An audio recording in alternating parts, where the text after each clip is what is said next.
What do you mean it's doing a Maharaga? Oh, hey, the timer was working. Cool.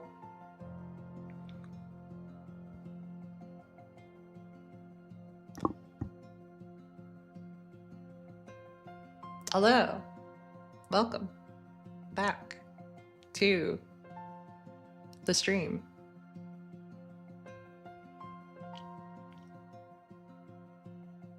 Let's close our eyes and think about what Slowb is doing. Hey, Onyx.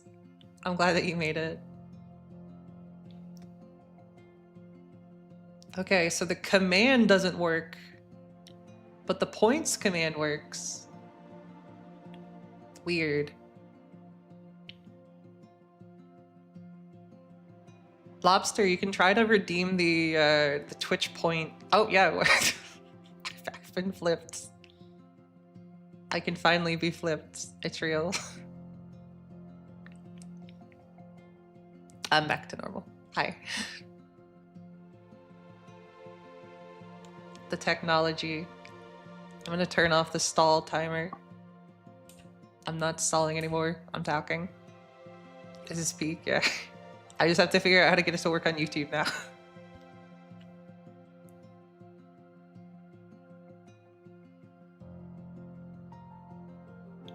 This is peak. But hello, welcome. We're playing more Mihoyo today. And in particular, we're playing a William Shatner impression.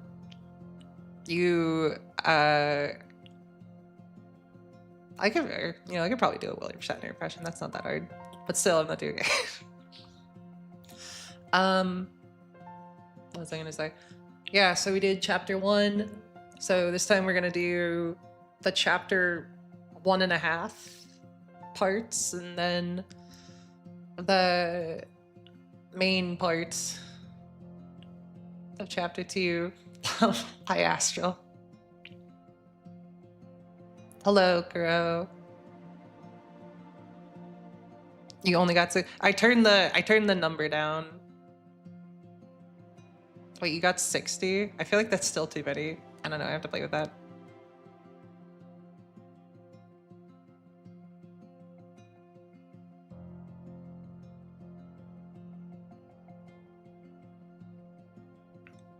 But yeah, we're gonna do more reading today.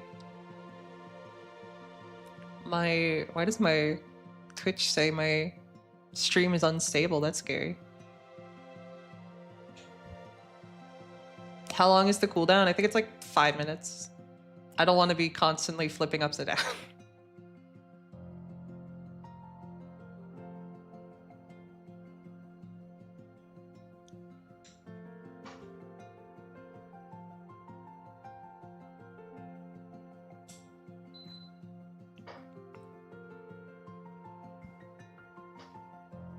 Let me see. Does having my air conditioner on mean I'm gonna melt? I hope not. Okay, Astral, have fun. Or does it not melt? I mean, is it gonna be too loud? I hope not. Let me know if it's annoying.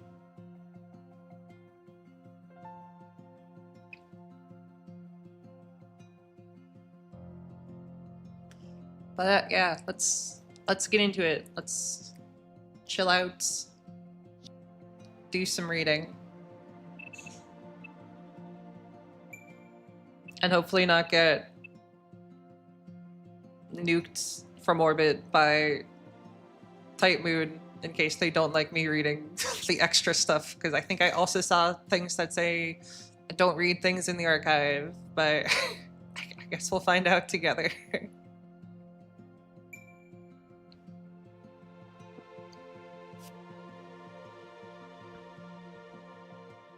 Yeah, I have a reverse air conditioner. It's conditioning me to deal with heat better. That's what it's for.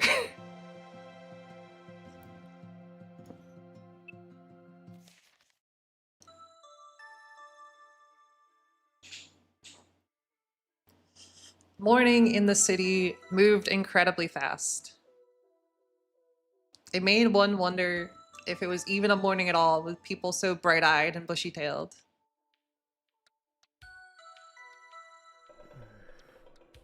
Dot dot dot. The unfamiliar roar that awoke him reminded him of a rock slide. The identity of the monstrous sound was the engine of a motorcycle. Mr. Yoshida, his neighbor, was leaving for work. It was hard to determine when night ended and morning began here. The town's urbanization was synonymous with insomnia.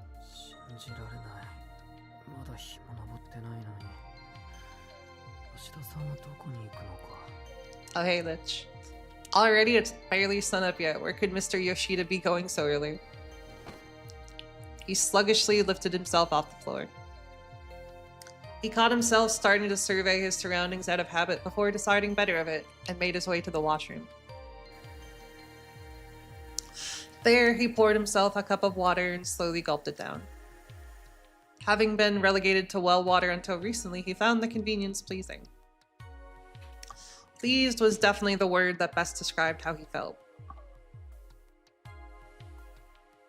Civilization is about erasing inconveniences through optimization. The reduction of labor in our daily lives. Mr. Koga had taught him that while the essentials were easier than ever to get our hands on, life itself was growing more and more complex. So too was it his duty to adjust to his new reality.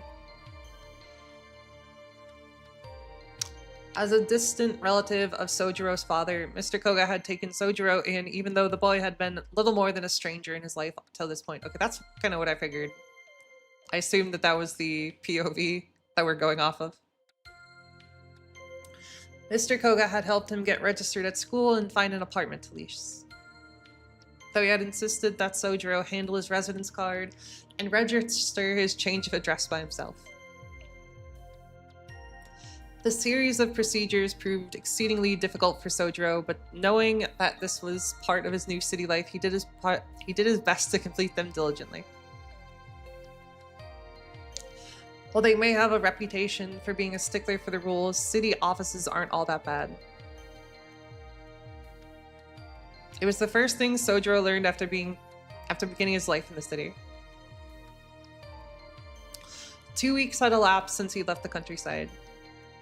As uneasy as living alone made him feel, he felt he could make it work. It was not as if the people here spoke another language, and Mr. Koga was absolutely right about how practical the rules of the city were.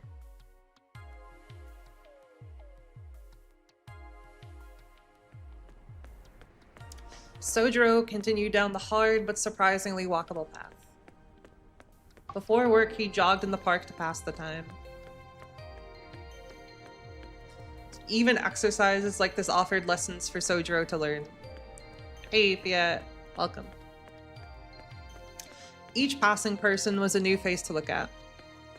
The old man who greeted him, the young worker with his eyes on the ground, and the girl on the bench surrounded by birds. They were all unfamiliar sights to Sojiro. Unaccustomed to the city, he labored to understand its rules. Whether they were complex, simple, or completely meaningless. Compared to mountain life, which only dealt with nature, city life left one with way too many options. One could argue that such an environment was toxic for Sojiro. Oh my god, choice paralysis. His life was a string of unsettling moments. But amongst it all, there were rules that he sincerely admired. For one, that the city revolved around various forms of profit and loss. Taco Bell app needed updating. The modern world truly is one of convenience and inconvenience. What a perfect encapsulation. The fact that one only needed money to get the bare essentials to survive the city was a comforting thought to Sojiro.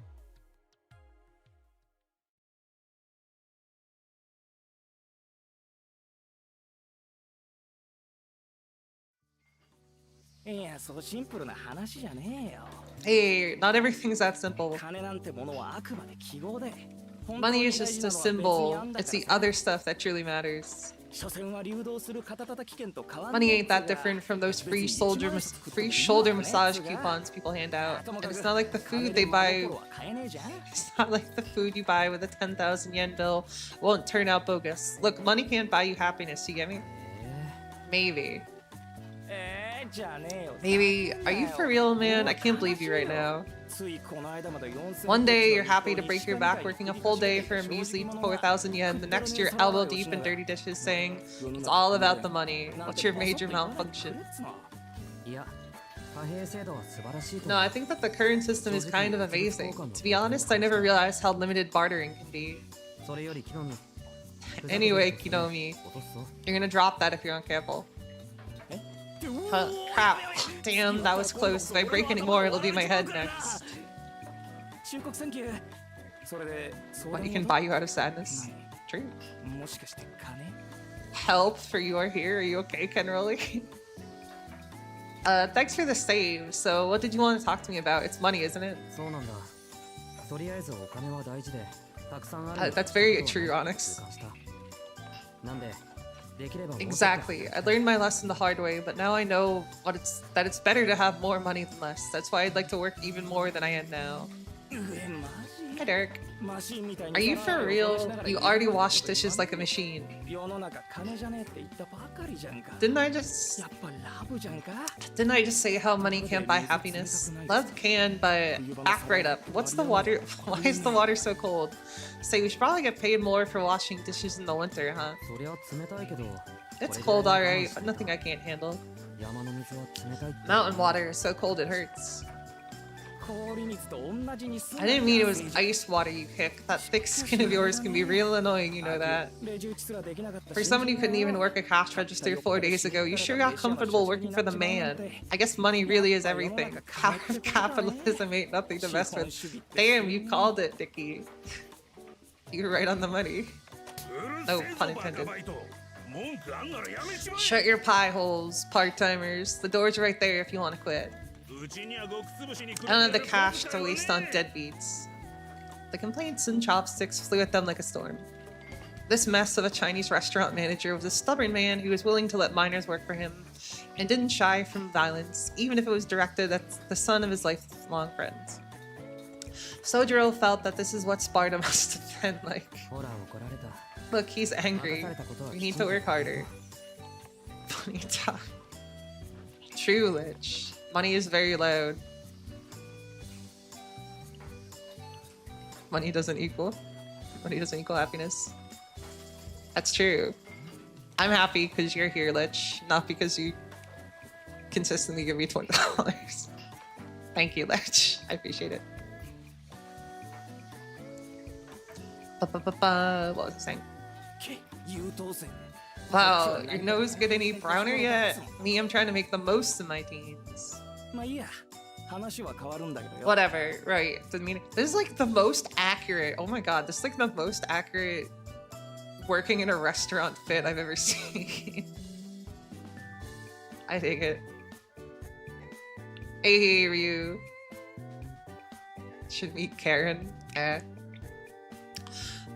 Whatever, right. Been meaning to ask. Are you the type that likes to go out on late night strolls or more of a bicycle kind of guy? Not that it matters, but it's always late when I go home after the restaurant, but that's not what you're asking, is it? I'm not really into walking when it's late out. Why do you ask?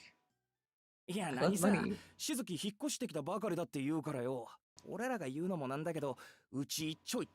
Bless John. I believe in you. But also, if you can't, it's okay. Don't worry. No reason. Like, you just moved here. Kind of weird question, but don't you think this town is dangerous? Not like people are bad or nothing. But I mean, you know that we get 10 attacks like out of a slasher flick every year, right? And since they started, God, Japanese cities in fiction are like, or like small Japanese cities are like always constantly losing such a significant amount of their population. Especially in light novels. Light novels will just be like, oh, the like 5th kid just disappeared from the school this month. That's a shame. Ba-ba-ba. And since they started theirs... Hey, Phoenix. What's a slasher? You don't know? It's like when a thief snatches someone's purse. No, bad example. More like someone's killing to see if they can get away with it. Bunch of dead people in the woods near the suburbs. Real gnarly. That's why you shouldn't go out too late. The park in Misaki Hills is a hot spot for the weird stuff. Hey, Andy. Thanks for stopping by. You guys are so cute. So many people just stop by to say hi. It's very adorable. I appreciate it. There's less students to take up university slots, maybe. Haven't you heard about how they think the freak doing it is some chick with a sliced mouth? Nope, this is the first time I've heard of a sliced mouth woman. Oh my god, it's the Joker, baby. Like I said, slasher film shit. They say her mouth extends all the way to her ears.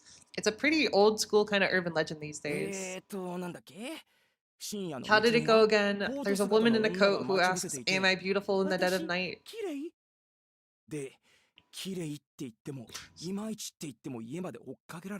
What are they gonna do? Stop them? That's crazy. Even if you say she is, she'll follow you home and kill you. Intense chicks like that are a no-no. It's like something you'd see in an American comic book. True. That sounds really scary. Does she actually follow you home? They say she crawls in through a window, squeezes her way in like a cockroach. Ah! I told you not to utter that word in this kitchen. I'm gonna kill you, you little turd. Why so serious? The back of Kinomi's head exploded in pain with the impact of his boss's frying pan. Sojiro was reminded of just how dangerous this town could be. I'm gonna kill you. I'm gonna kill you. Yeah, right. I'd like to see him try. Yeah, I don't know. I don't know what kind of comics they're referring to. With women that sneak in and kill you? Or, I don't know. Hello, Uza. And what kind of boss says that anyway? This is a restaurant, ain't it? Well, maybe calling it that is too much. Is your head okay, Kinomi? It's nothing. People tell me I'm real tough, especially my head. Anyway, avoid the dark, okay? You look like a sitting duck. Thank you. By the way, is 10 victims per year a lot? Don't know. It probably isn't a lot, but it totally ain't a few either. Where did my nose go? Oh, it's back. The real scary shit is that they're still out there somewhere, since they haven't been caught. He laughed cheerfully. Ha ha ha ha. Kinomi was probably trying to take the edge off his story, but the noble intention of his laugh was completely lost on Sojiro. Yeah, that is just an actual yokai story. His friendly warning was equally futile. Sojiro was simply impressed that Kinomi was able to laugh it off. Sojiro just thinks this guy's like insane. Laughs at murders. On the way home. Nobody ahead or behind. Sojiro proceeded through the dimly lit street when suddenly... He turned his face... He turned to face an improbable sound. Ow. Someone stabbed him in the head and fell to the floor. Wait, what? Something stabbed him in the head and fell to the floor? He frowned. A small bird had apparently flown into the telephone pole before landing on his head. Oh, not like a knife. Okay. The starling cleaned itself off and flew away. The falling of the bird, and its desperate escape thereafter, was unlike anything he had experienced in his life up to now.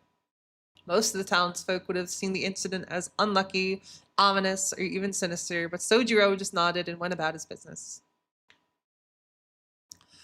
You must understand. What might have been a first for him was surely an everyday occurrence for these city folk. I'm constantly getting pelted with birds. Oh, okay, cool. What a funny guy that Sojiro is. He should have had his own Kinomi. Nah, instead he gets Shiro. Or not Shiro, instead he gets Shinji.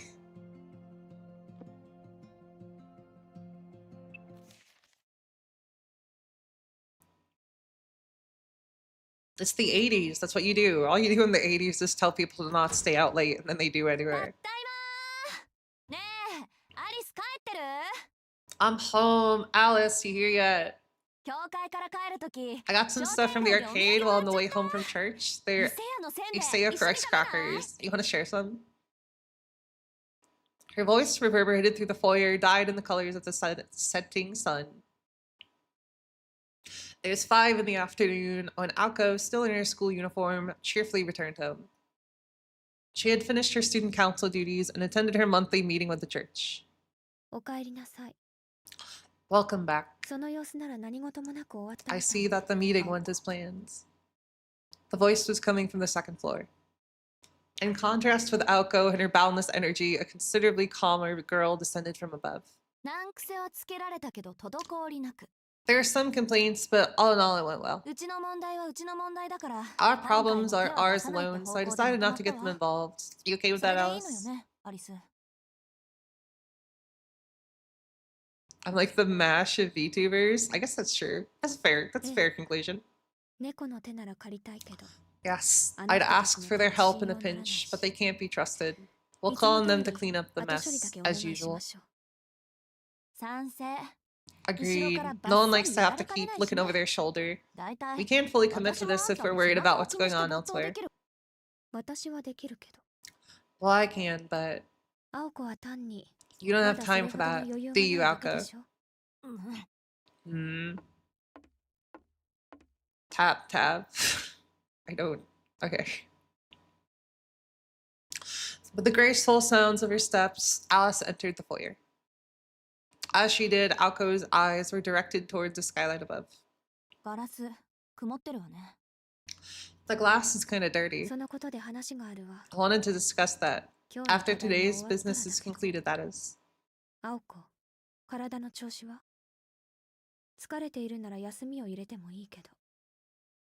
you feeling okay, Aoko? You can rest if you're not. Huh? Oh, don't be such a nag. I'm not stressed or anything. Today was pretty normal. Do I look that tired?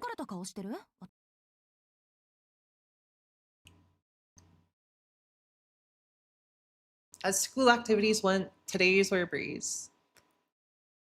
At a glance, her school life might have seemed almost idyllic. Though the more she thought about it, some headache-inducing incidents may have stood out here and there. The shadow looming over her life. And with some sincere introspection, Aoko might have recognized the signs of her own mental fatigue, but doing so would have further added to her stress. Okay, enough about that. I didn't come home just to stress out over school. What were we learning about today? Mesmerize basics, right? Wish. Let's get started. I feel like I could master anything today. Aoko focused on shedding her anger and stress. And headed upstairs with gusto. Aren't you coming? I thought we were going to do it in your room. Whoa. I thought we were going to do it in your room, Alice. ... The formally dressed Alice nodded in slight dissatisfaction. Are we gonna eat those Iseo Rice crackers today, or... She looked at the freshly baked treats Aoko was holding. Cute.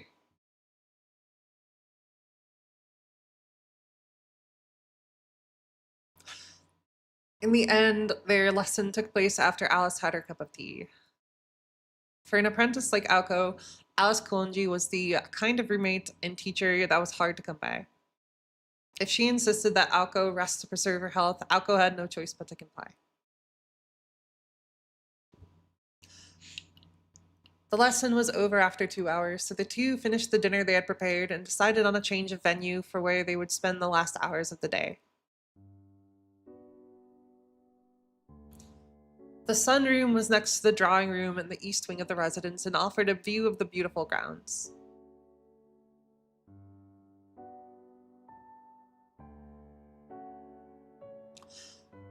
The proud Konji's estate's luxurious sunroom featured furnishings on par with those in the splendid drawing room. Meanwhile,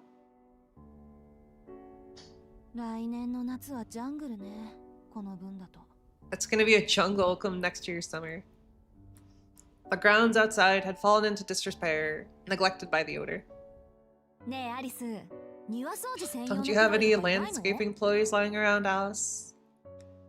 Alco took a step in the sunroom and poured some tea. 探せばいるかもしれない I'm けど。 sure I could find one, but it would take some effort. Playing along with her roommate's joke, Alice made to sit in her chair. Just as she caught sight of the box of chocolates on the table, her lovely eyes narrowed into frowns. 何よ、言っとくけど。 Don't be like that. Today's screw up was half your fault, you know? おせんべいで気が緩んだ Maybe the rice crackers threw herself out of game, or maybe it was me being too aggressive that turned that wish into a candor, but still. You ever just accidentally make a gun? Has that ever happened to you? We're down 6 pieces. Huh? We are? Wait, that's what you're upset about? Alco's eyes stared intently at the box of chocolates. You could search the world and never find a finer selection of chocolates. The brand was Sixpence Songs, apparently. Very Dragon Ball-esque. So what was it about the mirror you wanted to talk about? It's still in Misaki mode. It's still in Misaki mode, right? Not mansion mode? Yes. The mansion can take care of itself for the time being. So I changed its target to Misaki City. Things have been cloudy there since yesterday.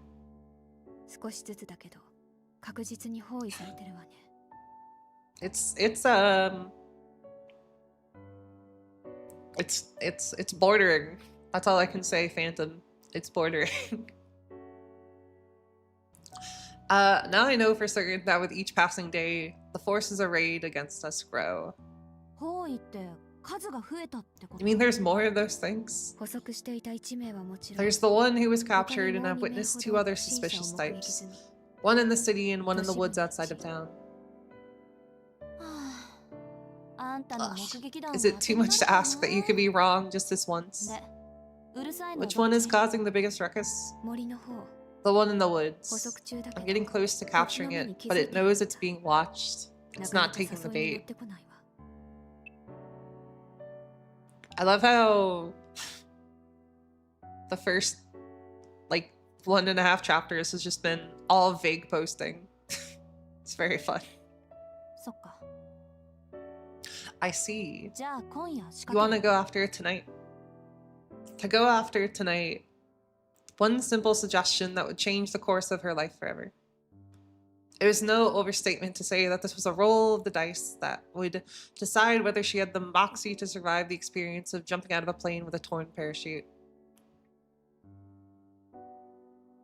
Alco swallowed her hesitation and fear with a little tea. On the school's anniversary night, she declared that she had made up her mind, and from that time on, she would never waver. Alice welcomed her roommate's strength with the barest hint of regret. ... As someone who shared the same motivations as her, Alice was ultimately reassured by Alco's resolve. Or perhaps more pleased than reassured. All in all, it had taken the better part of a year, but finally Alco had stepped out of Alice's shadow.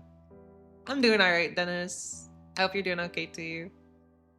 The 2 partners now shared the same fate.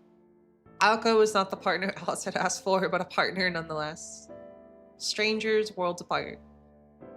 And even if eventually they would battle each other to the death using all they had inherited, it was only right they did it on equal terms. It was, at least for now, a cause for celebration over how far Alco had come. Generous, but I'll be fine on my own tonight. The time would be better spent practicing mesmerize a little more. The park is under your jurisdiction, so I'll put you to work when the time comes. Alice did not so much as look at Alco as she explained her reasons. The scale of the enemy she would face that night, her plans for Alco. For in only 2 days from now, Alco Awazaki would be reborn. Fine, whatever you say. Alco finished her tea and stood up from her seat. I guess some practicing then. How did the first part go again? Be light and frail, nimble and fast, tick-tock, tick. That's a good, I like that. Tick-tock, tick-tock, there's no time to waste, that right? Ugh, no, you're missing the quiet part. Remember, the weight of the air, the tremble of one's breast, light lags behind while shadows pull ahead. Be careful, or you may find yourself in a state of unease. Yeah, I remember now. Now, if you'll excuse me. Alco grabbed a piece of chocolate and popped it into her mouth. Lot of dots. She waved before leaving Alice alone in silence. Alice stiffened a moment before slamming the box of chocolate shut as if it could serve to scold Alco for snacking.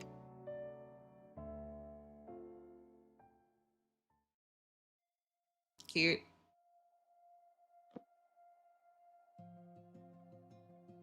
Oh, it's a weird cow things.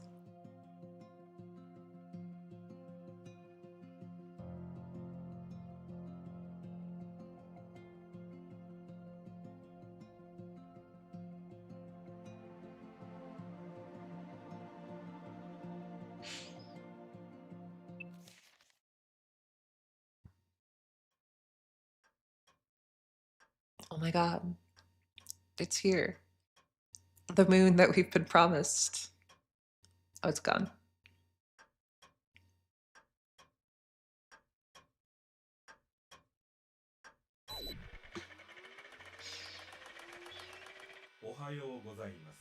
Oh, okay. I did not expect the robot, but sure. Good morning. Time check. Zeros.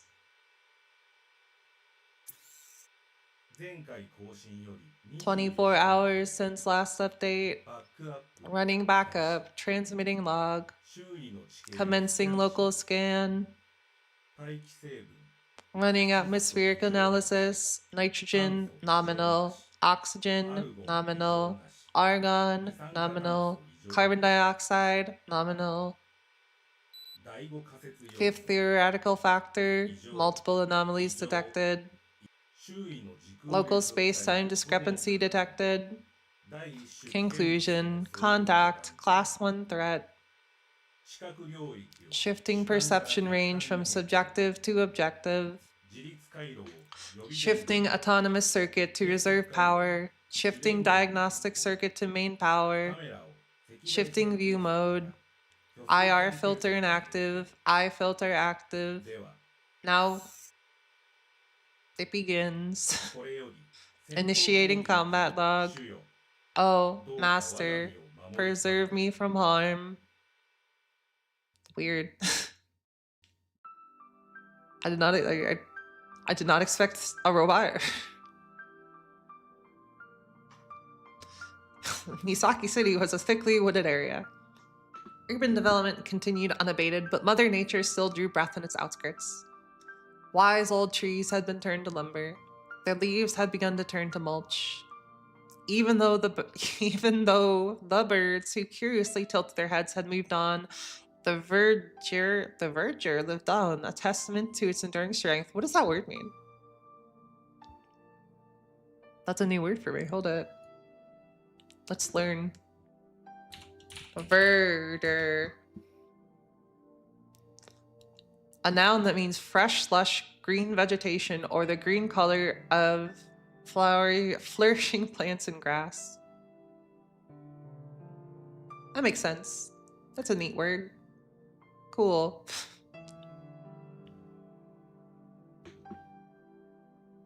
Yeah, I mean, I could tell what that meant from context. I wanted to look it up. Yeah, like verdant. Yeah, exactly. Until the time came that the devouring light of civilization became powerful enough to encroach upon man's mysterious domain. Nature's mysterious domain. That is straight up the wrong thing to read. I made up a word. These woods were no exception. The outlying border between Misaki City and Misaki Hills had been left untouched. Though driven from their nests and dens here, wildlife continued to subsist even today. No longer able to return to the days before man, this was just like any other forest situated next to a town. Hey diddle diddle, the cat and the fiddle. Hey diddle diddle, the cat and the fiddle. Winter had arrived in the woods. I forgot that Alice did this.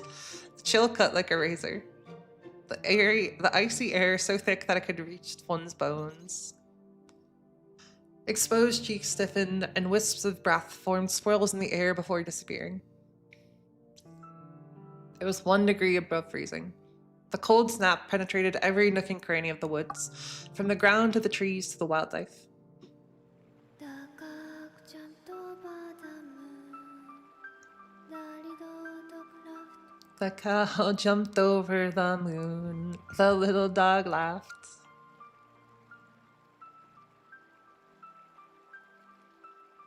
The forest allowed nobody entry during the day. During the winter, willed the animals to slumber. I'm sorry, I'm too shy. The still evening air felt like the stagnant breath of the lingering dead. The forest consumed the moonlight, obscuring the sight of even the closest of precipices, and hastening the untimely doom of any soul unfortunate enough to become lost within. The only noises to be heard were the whisperings of the wind and the murmurings of the stream. The immortal darkness stifled any sign of life. Stifled any sign of life. Not the breath of an animal, much less that of a person, was drawn in this place. However, a figure in black, not of this place, skulked within. It was, oh my god, it's me. Guys, I'm a figure in black. Here I go. Skulking.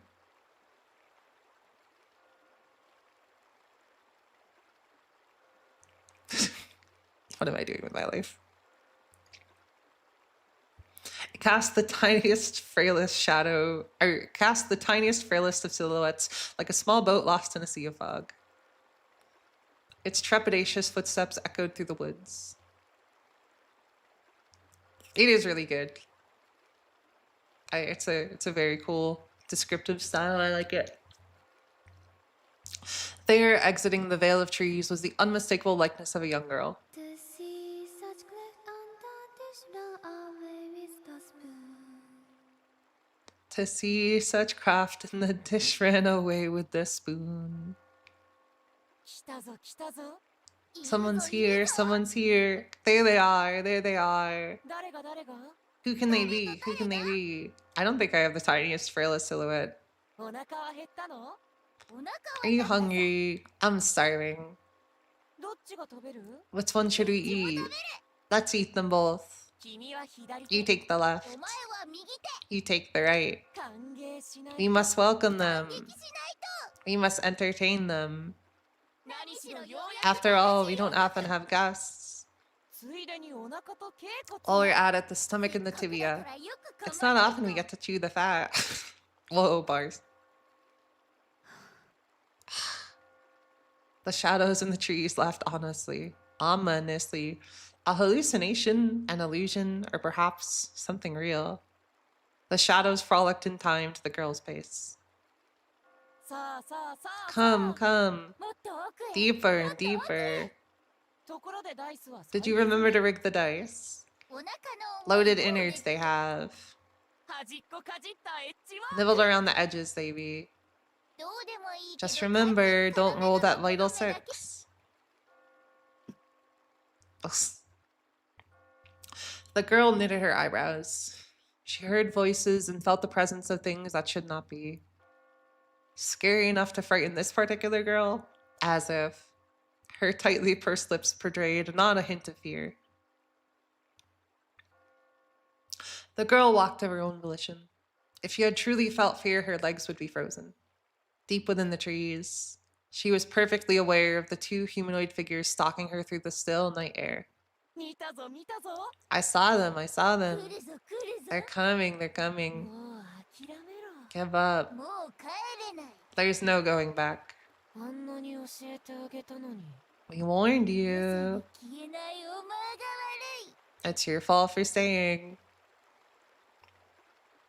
The girl halted her steps. Yeah, I'm gonna get rid of chat just for a second, just so you can see, because Alice is actually at the bottom.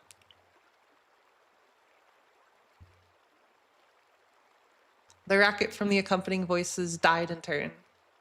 The babbling brook suddenly sounded like a crackling fire. And then, across the shallow stream, something appeared that should not exist in the city, much less these woods.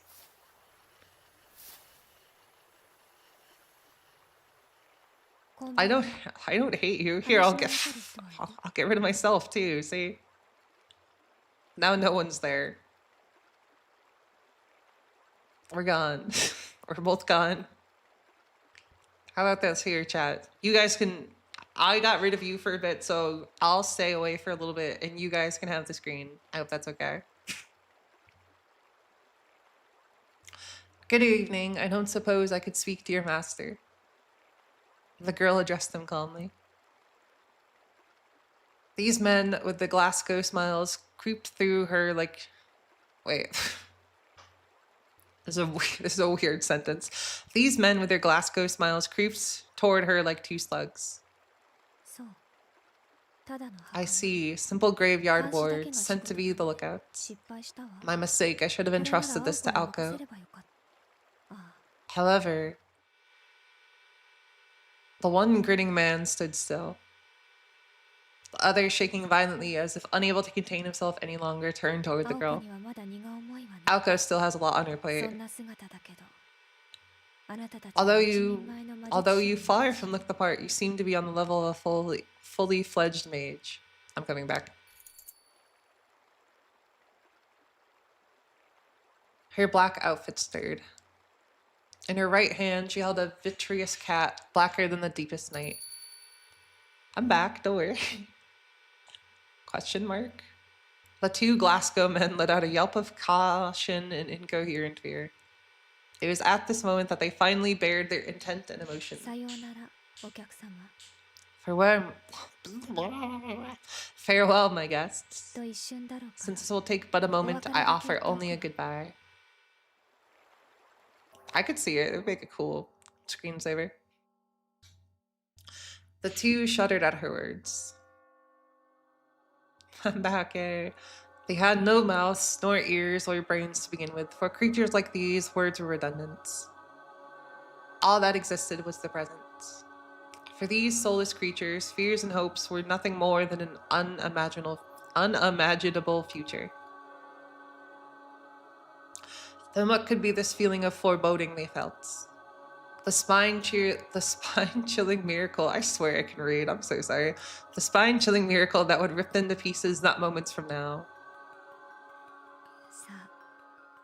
Come then, puppets. Let us play make-believe.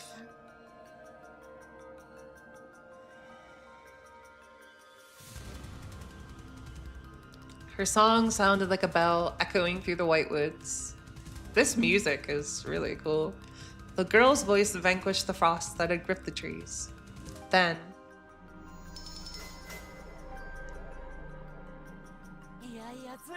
Come on, don't keep us waiting. Come on, it's time for Little Red Riding Hood. The curtains opened on Diddle Diddle, the banquet of the night. In confusion, one slit-mouthed man swooped toward the girl. In fear, the other fled into the woods behind him.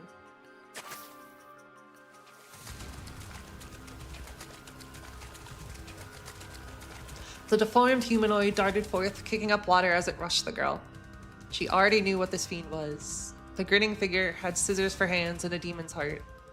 It was a wretch who kidnapped children, mercilessly rendering them into pieces. Tweedle. Leave it to us. It's finally our turn.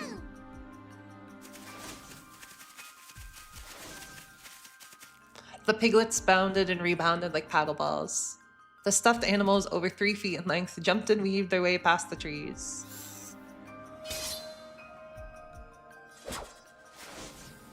Even with these strange creatures before him, the grinning man did not so much as blink. He raised his arms, but what emerged from his coat sleeves were not the human appendages you would expect. In their places, fiendish cleavers more than 1.5 feet in length. These appendages, which had torn so much of their prey to pieces, sliced cleanly through the flying pig skulls. Huh? His limbs froze in place. The pigs' bodies were sliced perfectly enough. And then, bisected from head to tail, the pig's innards became as alligator jaws and clamped down upon the grinning man's arm. From fingertips to shoulders, they were swallowed whole. It was all it took to rob the man of control of his entire body. Another shiver of fear. These were no mere pig familiars. Immediately, he realized these were stapler monsters disguised as mere pigs. I got him. No, I got him. Oh, but too bad, Master has no words, no emotion, no interest. In the end, it doesn't really matter who did it.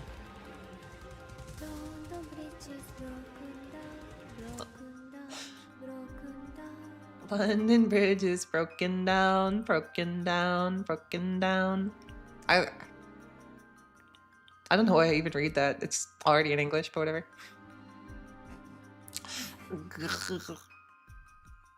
Impossible. Its presence murmured 3 times.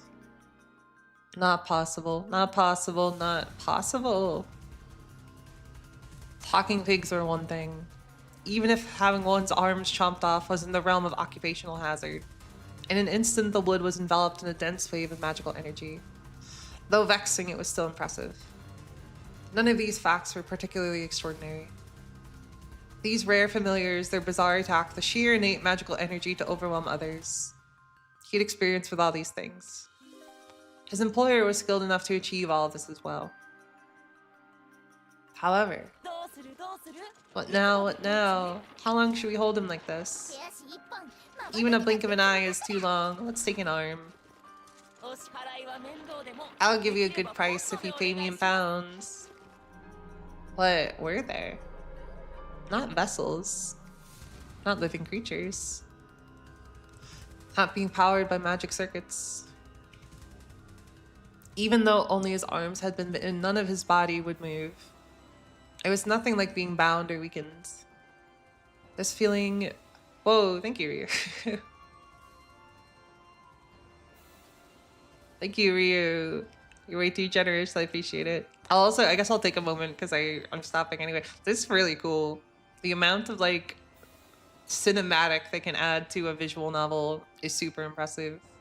I think that's really cool.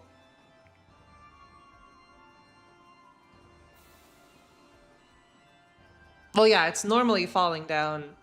I feel like most of the ones up till now have been normal. That's the first one that felt very different, but I don't know. Thank you again, Ryu. I really appreciate it.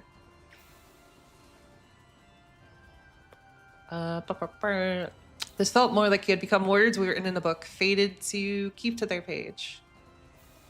As the grinning figure's deformities indicated, he had overcome numerous curiosities and monstrosities, illusions, enthrallment, compulsions, freezings, putrefaction, and even petrifications, a power granted to only the pinnacle of mystic eyes. From poisons to magecraft, he had weathered a great deal. But this was something different altogether.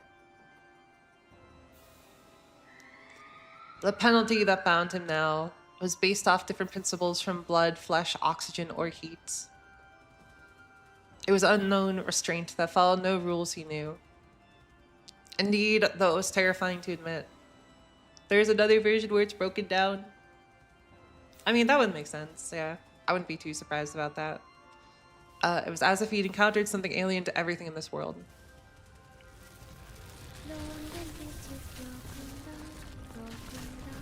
London Bridge is broken down, broken down, broken down. London Bridge is broken down, my fair lady. The moon's back. I feel like she's alting against a jobber. Ugh. Fangs sank into his left and right shoulders. For the first time in this form, he felt rage seethe up inside him. The basis of all things had to be absolutes. All mystics, all things bizarre, obeyed some sort of laws. But these pigs ignored this, along with his dignity. After 3 days, you weaken. After 6, you drown. After half a year, you'll be a wretched skeleton. Sorry to be rude, but we'll just kill you by now. Kill you now. Fuck.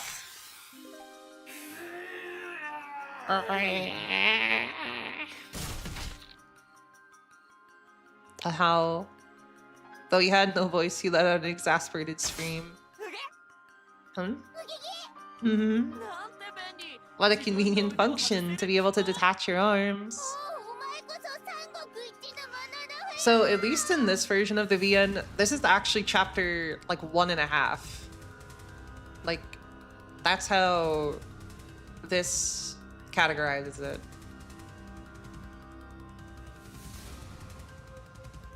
What an unparalleled warrior. The talkative pigs fell into the stream. Their exasperated scream was the sound of a figure tearing his arms from their sockets. Armless, he rushed the girl. Useless swine, I'll see you punished later. Jeez. He may have lost his mangled arms, but not the object of his malice. Ah, malice, Alice. A mystic eye to pierce the heart of its victim. A magic circuit designed to stop a beating heart. It was beautiful in its simplicity. At point-blank range, it was the equivalent of an unavoidable shotgun blast.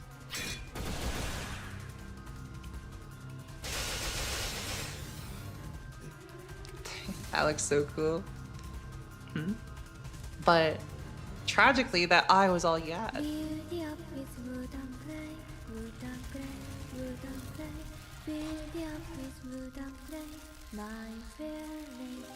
Build it up with wood and clay, wood and clay, wood and clay. Build it up with wood and clay, my fair lady. God damn it. He failed to realize that her song had changed. Hi, Spider. I have not seen their humanoid art. For the giants, the earth-shattering strike was akin to the act of shooing away an insect. Its green, verdant veins pulsed. Oaken bark covered its body, hardened sufficiently over centuries to repel even a chainsaw. On its forehead, inscribed in all manner of colors, was the word Emeth, though judging from its misspelling, the inscription was purely decorative.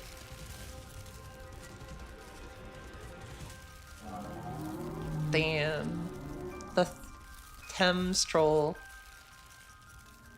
This is the kind of thing to have 1800 attack power in Yu-Gi-Oh! It also went by the moniker Falling Down. That's way harder. Or alternatively, the Great Bridge. That's probably what happened, yeah. But I had people tell me to do the archive stuff first. So that is what I am doing. Admired in different forms, it was the first of 4 miracles. Thames, please take care of the other one. The giant responded to the girl's words. With the roots deep into the earth, it raised its left arm to the heavens without moving a step.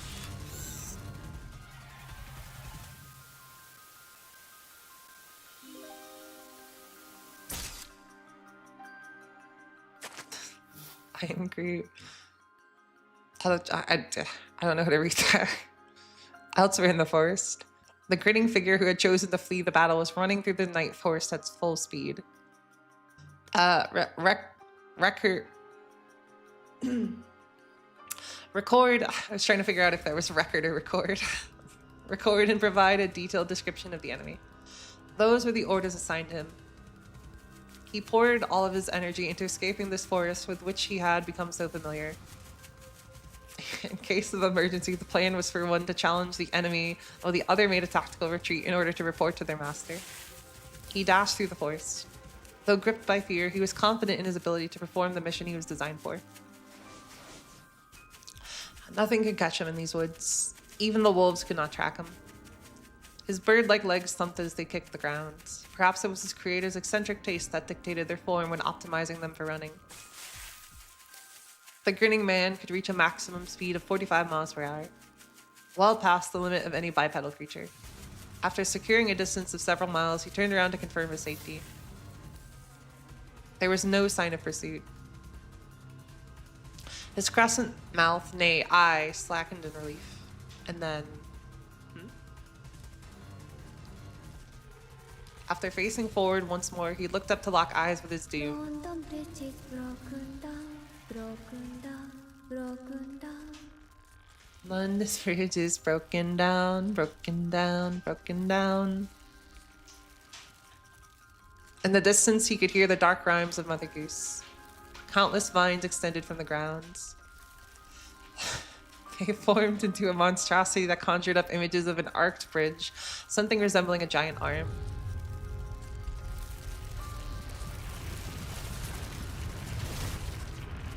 London Bridge is broken down. London Bridge. My fair lady. London Bridge is broken down, my fair lady. Splash. Final report. Survival, unable to complete. Analysis, unable to complete. Transmission, unable to complete. Ending session. Oh master, preserve me from... I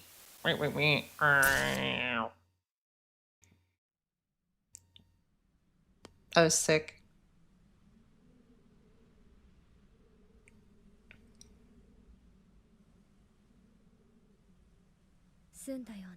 I think we're about done here.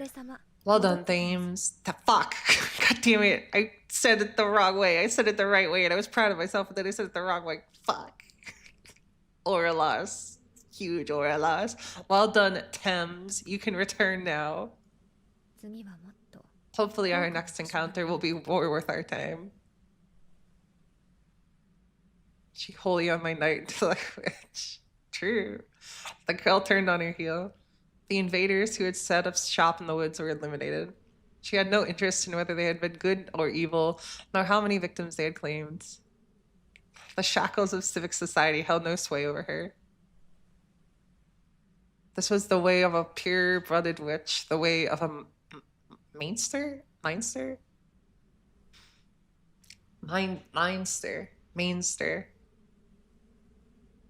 I'm going with Mainster. What about us? What about us? Help me get this arm out of my teeth. We really shouldn't move while we're eating. Don't tell us you don't need pigs that can fly. Mainster? So wait, Mainster? Like, or Mainster?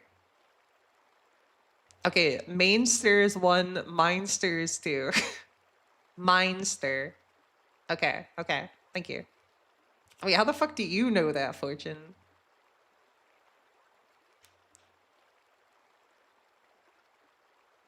Is that like a normal word? I thought that was like a fake word. Oh, there's lightning outside. I got spooked. We'll do a better job next time, though we're nothing but screw ups. Yeah, you owe us at least one compliment for the end. The girl let out a sigh and stepped into the stream. She removed her gloves and dipped her slender fingers into the ice water.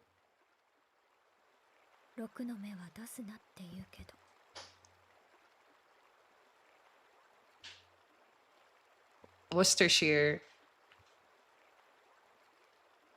Why are you posting Worcestershire? I told you to not roll sixes.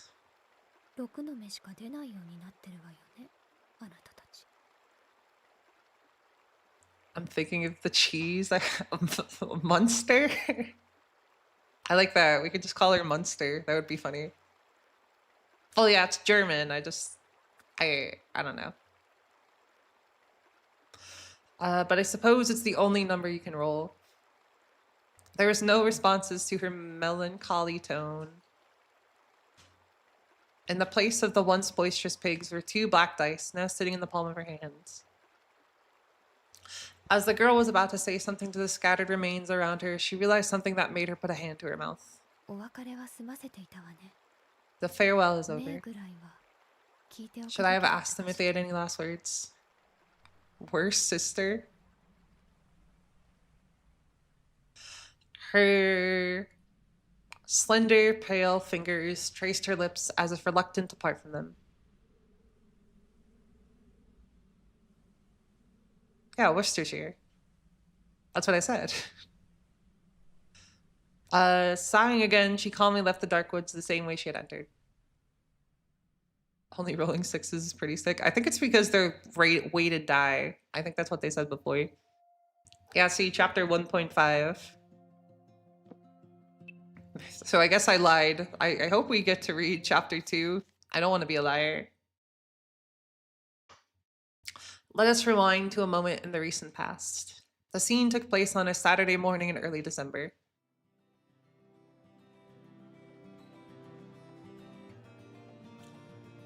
With third period over just before lunch, the only activity that remained before the scholastic day ended was homeroom. It's not German? Oh, well, I would trust you to know, so. I guess it is just a made-up word.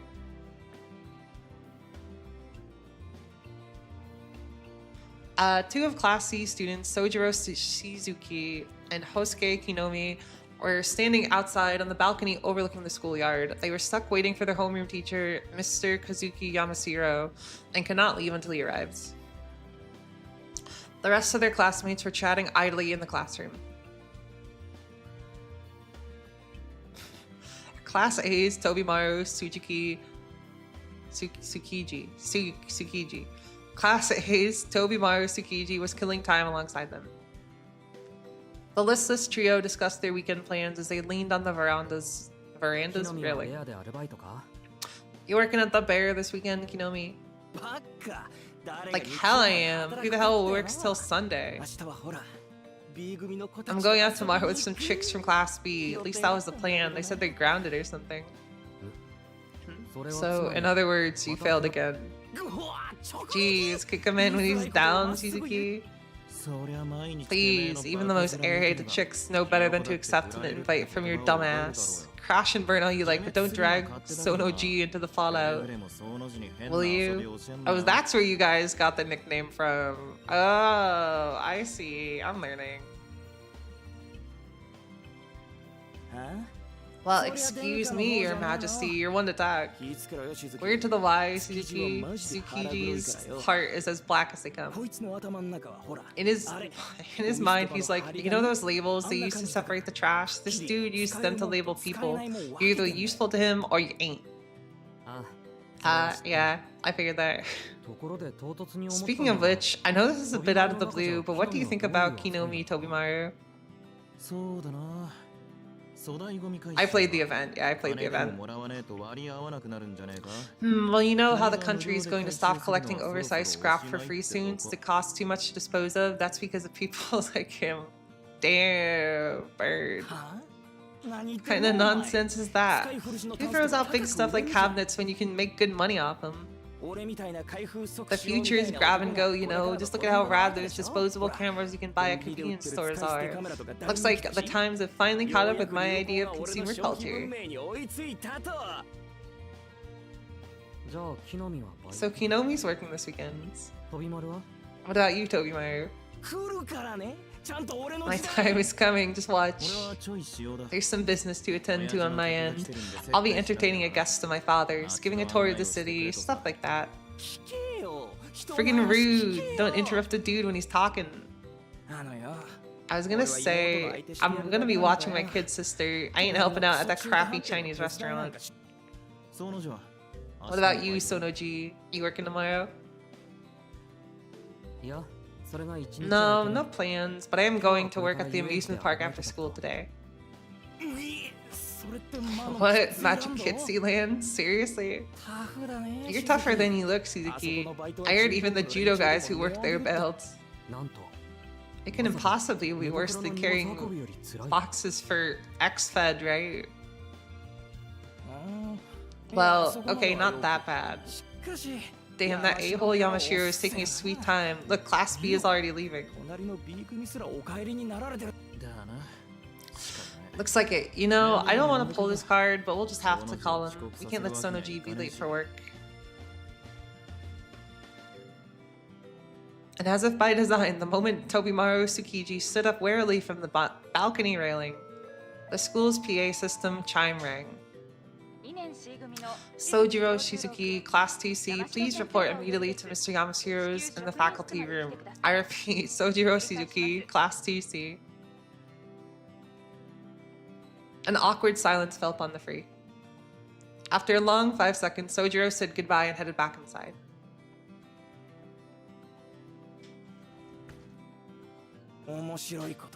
Ugh, nothing interesting ever happens here. Can't someone make a crop circle in the schoolyard or something? Hinomi grumbled, slouching his shoulders and succumbing to his lethargy. Stop expecting others to make life interesting. If you're bored, then make something happen yourself. Challenge Aozaki to an interclass debate or something.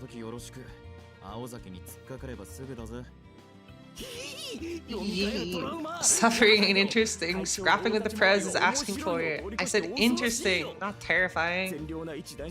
As a decent, upstanding, red-blooded male, I'd happily settle for a hot transfer student showing up. But he already did. As long as she isn't boring anyway. Maybe if she were a Hollywood producer, or some famous English singer, or... lame. If you're gonna go that far, at least make her a babe from Mars. This guy's kind of a freak. Attention Class TC. This is an announcement from Mr. Yamashiro. Mr. Yamashiro is currently occupied and unable to attend homeroom. Please make your way home. That's crazy, dude. He literally... this Yamashiro kind of sucks. He's really flaky. I gotta say. This concludes all announcements for the day. The hell? Ever since Yamashiro bought that new car, he's been a real punk. Maybe I'll see what sound this dime makes against the door of a new Serbia. Hold it, hotshot. Just put gum in the keyhole. Teachers get paid peanuts, man. I appreciate it. That's very kind of you. The two frenemies returned to the classroom, complaining all the while. Their concern for their mutual friend summoned to the faculty office, completely out of minds.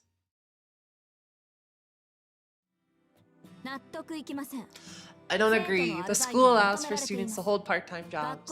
According to school regulations, a job at a workplace authorized by the school is recommended as a social experience.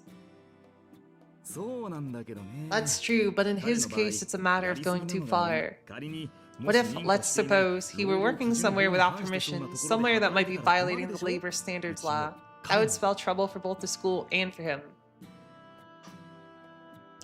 The volatile tension between the ruthless student council president and the easygoing modern language teacher permeated the room. Praying to be spared from the impending confrontation, the other teachers hurriedly relocated to the meeting room. By the time Mr. Yamashiro noticed this, the only other person in the room was the student council president, Aoko Aozaki. They all ran, huh? Why does everyone always push the scary jobs on me? They're so mean. Don't change the subject, sir. If we do suppose that he's working at an unauthorized workplace, doesn't that mean that the school isn't accommodating his needs? I'm not saying that the school needs to cover his room and board, but as long as he's not working too much, his requests deserve due consideration. And if you're still concerned about unauthorized workplaces, please first revise the rule that limits each student to only one. After hearing her out and realizing there was no way she would back down, Mr. Yamashiro hung his head. This was supposed to be easy. The plan was to call in the student rumored to be working multiple jobs, confirm whether the rumor was true, and if so, give him a warning and some guidance, then head to lunch with the knowledge that all was right with the world. The student council president, who was coincidentally in the faculty room at the time, had heard the entire issue and decided to call out his injustice. As far as Mr. Yamashiro was concerned, he was in the right, and he was well aware of the aforementioned student situation. Personally, he would have liked to help, but among the faculty, he was just the new kid on the block. He wanted to stay on the vice principal's good side and at the very least not lose his job, as badly paid as it was.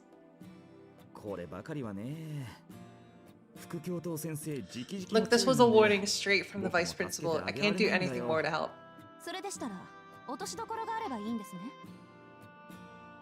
don't know. I feel like I've had worse situations teaching, honestly. And in the realm of things that could happen, this really isn't that bad. At least in my experience. What do you mean? The student council president removed a document from her bag. It was a document that had been brought up in the morning's faculty meeting, bringing a host of headaches with it.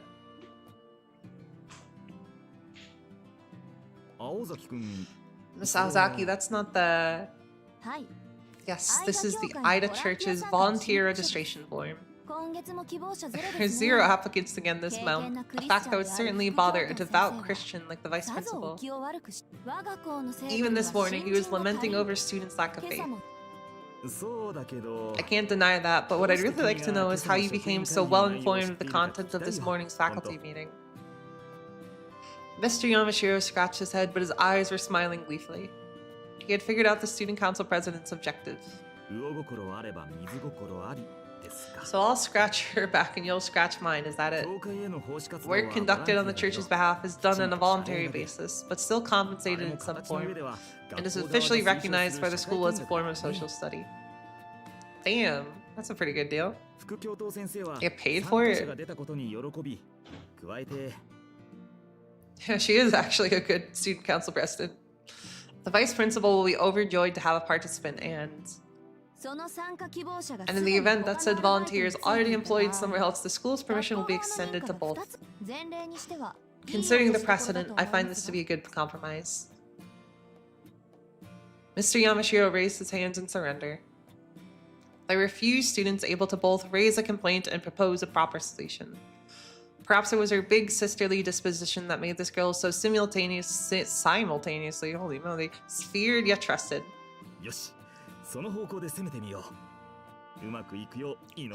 Alright, let's try it your way. Just say a prayer for me, okay? Alright. Oh, wait, I read the wrong part. I don't like it when people are overly reliant on others. If you're going to participate in the scheme, please take your part seriously, Mr. Yamashiro. Yeah, right. I mean, if you're getting paid, hell, dude. With a bow, the student council president turned to leave the faculty room. Wait a sec, you're not going anywhere. I'm going to go ahead and call in Suzuki now, so I'll need you to stay and look after him properly. Huh? The girl's cool eyes narrowed. Unable to process what she had just heard, her expression turned to a scowl. If we're looking for volunteers, 2 is better than 1, right? Plus, knowing that you were following up on this would give me great peace of mind. Damn. Fucking entrapped her. That's crazy. But sir, I don't... Hello, broadcasting room. Please put in an announcement asking for Class 2C student Sojiro Suzuki to report to Mr. Yamashiro in the staff room immediately. No, like, I was about to say... Oh, this is perfect. And to think that the source of the headache would go away too. Today is my lucky day. Miss Aozaki, what would I do without your kindness? Wait a second, he's not your type, is he? Oh, broadcasting room, please add the following. The student council president is eagerly awaiting. Mr. Yamashiro. She fucking killed that guy. Part-time job, sexual, I'd buy it. The next day, a pleasant Sunday. Sojiro was awake. Is that an actual... Thought that was an actual picture of a tree. Sojiro was awake 2 hours before the time he was supposed to meet her. After getting up, he decided to go for a leisurely jog to clear his mind. But lost amongst his thoughts, his 30-minute jog turned into almost an hour upon realizing he rushed home. After thoroughly racking his brain over what to wear for the occasion, he decided upon his school uniform. 10 o'clock, Misaki Central Park, East Entrance. I'll meet you there. Yesterday in the faculty room, when Aoko Azaki had shared the time and place with him that day, she had said it with such pain on her face. Maybe she was fighting a headache at the time. Bro, how do you have negative awareness? It's crazy. I wonder if Azaki is feeling better. Sojiro muttered, his words of concern misguided as they were. In any case, he waited for about 5 minutes. At precisely 10 o'clock, the student council president appeared. おはよう。いつものことだけど、時間だけはぴったりよね、あなた。I'm sorry, I'm grooving to the walk-on music.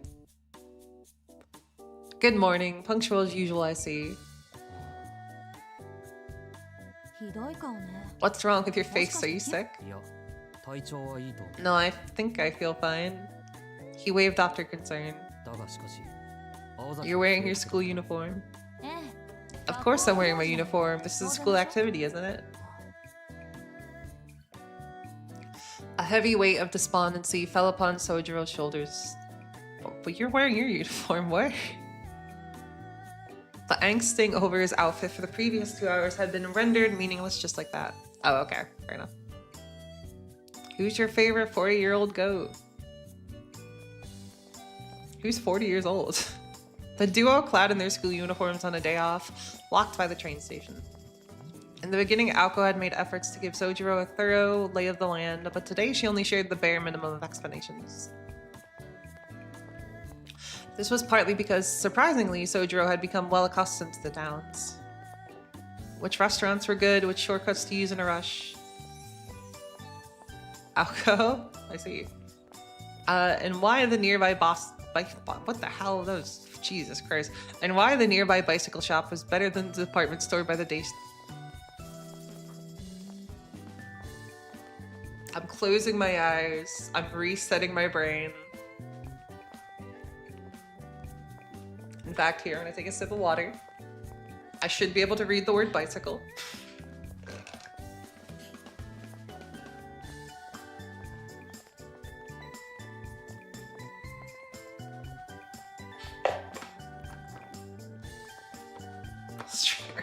Leave me alone.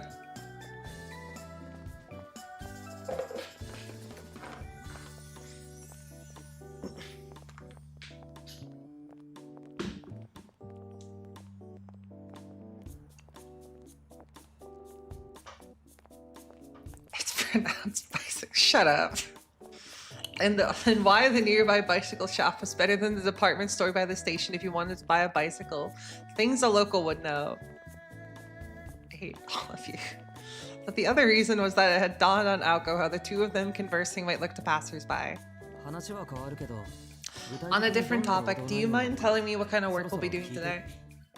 From here on, volunteering at the church meant that the school would tolerate his multiple jobs. Sojiro had quickly agreed to the tempting offer, nodding like a bobblehead, but as was typical for him, he had failed to consider the content of this proposal. Somehow I just knew you had no idea what we're going to be doing today. Is this your first time going to the Ada church?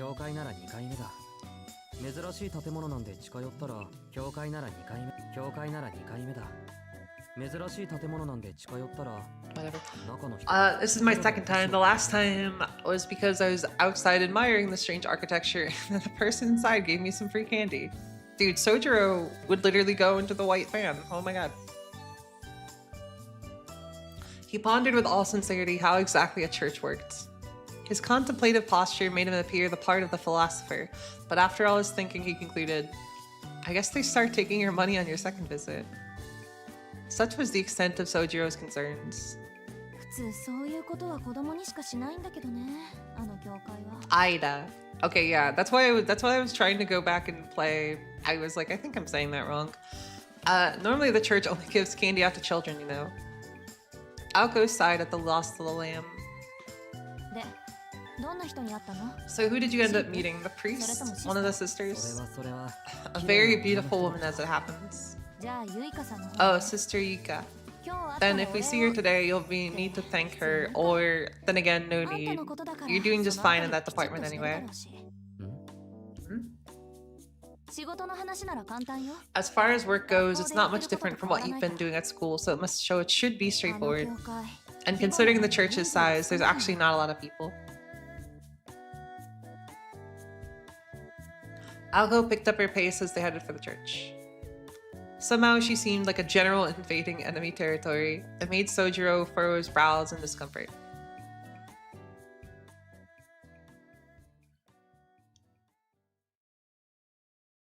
Ida Church had a long history. Far from the station, it was a white painted sanctuary nestled between the business and residential districts. As far as Alko could remember, the church as she knew it now was the result of remodeling done 8 years prior. It was practically a cathedral for a town of this size. Incidentally, located next to it was the Misaki City General Hospital. From Aoko's perspective, it seemed awfully suspicious for the church to take up residence next to the location in the city where the most lives were lost, though the only two who were aware of this opinion were her roommate Alice Kuonji and the priest. Are you a regular at this place? 私 Me, not in the slightest. My father and grandfather had a long history with it, but if I could, I'd go back in time and cut all our うちの ties to 父 this と祖父は place. 長い付き合い Whoa, foreshadowing. ここの手伝いなんて I had to come back 意外らし every い day in ことを elementary 小 school to 学 help 生の out, 頃 and は boy, 毎 did that 日 ever して rub た me も the んだ wrong けど way. The more Alko spoke, the more twisted her expression became. Recalling this made her want to grab it by the proverbial collar, give it the proverbial one-armed judo back throw, smash its proverbial head into the proverbial ground, and kick the proverbial living daylights out of its defensive proverbial torso. Such was her so-called trauma that if it were anthropomorphized, I would take more than a 5-round beating to satisfy her thirst for vengeance. Oh. It was in the moment as he became aware of Aoko's mood that Sojiro began to fear for his safety. Perhaps attracted by the noisy murder of crows outside the church, a woman in a nun's habit emerged from the front entrance. 失礼ですがどちらのお客様でしょう Whoa, new character alert, new character alert.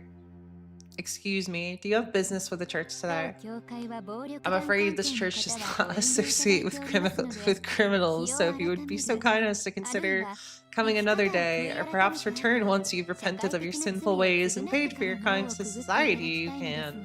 青崎青子 It's です Aoko シスター Aozaki's ユイカ sister Yuka. まあ青子さん Well, でし if た it isn't Aoko, 驚きました what a lovely surprise. It's been such a 昼間の long うち time にあ since な you たが来 visited. るのは久しぶりですそうですねいつもは I 夜に suppose 呼 it ばれ has. て I've only ever 神 come 父 at 様 night と to だ speak けお with the 話を father. していますからユイカさんとはまあ意外ですね I suppose it's been, what, close to a year since we had a face-to-face conversation? ま And who knows how long it'll be until the next time. ええ Yes, I'm almost sad to see you grow up so Sojiro in the back is killing me, oh my god. 何より今の気配は清らかな少女とは思えないほど That's so 明らかで funny. した Your presence has become so menacing, you hardly remember the virtuous girl I remember so well. On the surface, the two exchanged congenial greetings. Unable to read between the lines, all Sojiro could see were two good friends. This is my life. I'm reading everything. This is my life. 今月のボランティアは私とそこの彼です He and I are this month's volunteers. 親愛なる間教会 For the のため beloved Ida Church, it would be our pleasure to be working from exactly 10 to 3 and not a minute more. 働かせていただきますわまあ Well, as you know, we are reaching the end. We are reaching the end times. But your service of spirit is welcome. Your spirit of service is welcome. The house of the Lord is open to all who might enter, even those with wickedness in their hearts. The nun flashed a smile that was equal parts elegant and cruel. Keeping up appearances, sighed, she seemed overjoyed to have able hands that put her to work. two put to work. The sister introduced herself as Yuka Suse, I assume, and thanked Sojiro, who had volunteered of his own volition. Sojiro noticed that her eyes were always shut, but not wanting to be rude, especially in front of Aoko, he decided not to pry. So you're Mr. Shizuki. Your name is as calm as your countenance. It is? Thanks. The sister let slip a frown at Sojiro's ambivalent response to her compliment. I apologize. I did not mean to cause discomfort by using your surname. May I call you Sojiro instead? Oh, whichever. Either one's fine. Well then, as you wish. I had not appreciated much how difficult a subject it would be. Though the sister's tone was gentle, her words seemed somewhat indifferent. She lacked sight, but she guided the two with certainty in her step. Well then, as for what you will be doing, I already know. Christmas is coming up. Oh my god, the holy night, of which the witch will be on. So you want to get all of the tedious cleaning out of the way, right? That won't be a problem. Cleaning is our strong suit. It wasn't their strong suit as much as it was Sojiro's. Then Aoko, you will be at the stove preparing the communion wafers. Mr. Shizuki, you will be outside. I will need your help cleaning the areas I can't reach. That turn. One question. Ritsuka isn't in the kitchen, is she? She can't make me go in there if she is. Don't worry, Ritsuka is not here right now. There's no need to hold back on her account. With a dismissive wave, Aoko headed toward the door in the back of the worship hall. Have a good one, Rex. Hello, Elizabeth. As she had indicated, she was quite accustomed to the church. This way, please, Mr. Suzuki. You will start with the storeroom. I'd like to ask you to carry the cleaning supplies. Aoko Santa would be cute.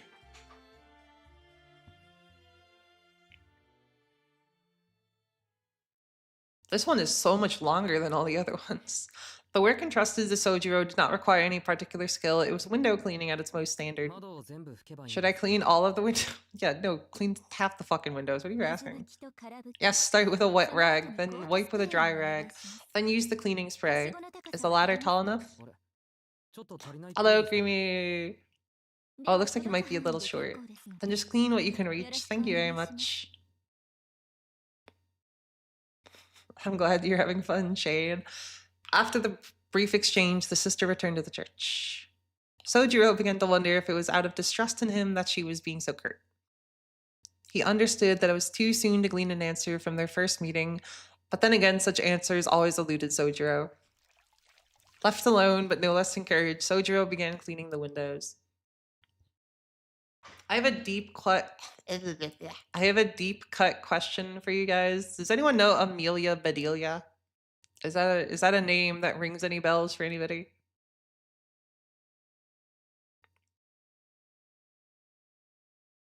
I'm hoping that at least I really shouldn't have asked this question on a totally silent part of the game when there's no sound in the backgrounds. There we go. Because I feel like she would get along with Sojiro. They're both very literal. Amelia Bedelia. Oh my god. I don't know. Maybe it's just a regional thing. Because it was a book character, and the whole joke was that she took everything literally. So like they would be like, you have to do a roll call, and she would like put a bunch of bread rolls on the ground and call to them. I'm surprised that none of you know who this is. It's only me and 12th Night. We're the only ones that know. Anyway, I think she would get along with Sojiro. The day's weather was a disappointment once again. Disappointment. It had not gone so far as to rain, but was too overcast to enjoy the sun. He leaned against the tall ladder, and beginning with a window about 5 yards from the ground, quietly cleaned. Sojiro was never the kind of person to mind physical labor. In fact, if there had been a blue sky, this might have been a perfect day off to him. By the time he finished his third or fourth window, he felt very relaxed and began to whistle. Though 15 feet was an intimidating height, it provided a wonderful view at the same time. And they're pretty old. I'm pretty old. Leave me alone. Turning toward the town gave Sojiro a clear view of the treetop hill that previously caught his eye. So there really is a house in the woods. Yeah, exactly. The hill is in the woods just outside of town. From here, the forest overlooking the sleepless city looked like a foreign castle. Oh wow, do we have a burglar? Just then, lost in his thoughts while wiping windows, Sojiro was pulled out of his trance by someone pacing below him. He looked down and saw a girl, her unkempt clothes otherwise contrasting with her kind visage. But you look a little too loosey-goosey to be a thief. Wait, I know, maybe you're the type that jumps out of people's fireplaces and gives them toys they don't need, like that one saint. Oh, but I can't... Oh, but I just can't stand his beard. You know all that guy is doing is breaking and entering, right? She looked to be in her late 20s. Man, I remember when I was in my late 20s. Despite the cold, she was not wearing a coat. She had no purse either, which was rather strange as a woman and her purse were never far apart. Sure. Not that Sojiro... Wait, dude, I literally have this outfit. Holy shit. It's even the weird orange color. Wait, that's kind of crazy. Not that Sojiro knew this truth quite yet. Based on the fact that none of this seemed to apply to her, one could have easily surmised that she herself was a little too loosey-goosey. A few cards short of a full deck, one might say. Oh, I got it. Are you that part-timer from Misaki High? Wow, high schoolers these days really are something. You put the pros to shame. The girl looked up in admiration at Sojiro as he stood atop his ladder. Cool, let me help. I mean, does it count as a cosplay if it's just normal clothing? Is there another ladder in rags? Since we're doing this anyway, why don't we just use the hose? You know, spray water all over the place, yelling and having a good time. We might get in trouble, but a little fun never hurt anybody, right? She's so genki. The girl let out a hearty laugh. I understand why she doesn't get along with Aoko. Have a good one, John.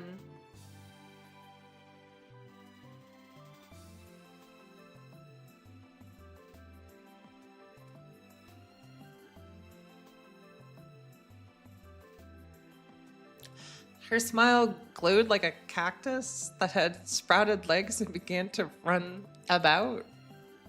Oh, okay. Inasmuch as a running cactus would only cause trouble. As Sojiro anticipated, the girl began to clean without waiting for his approval.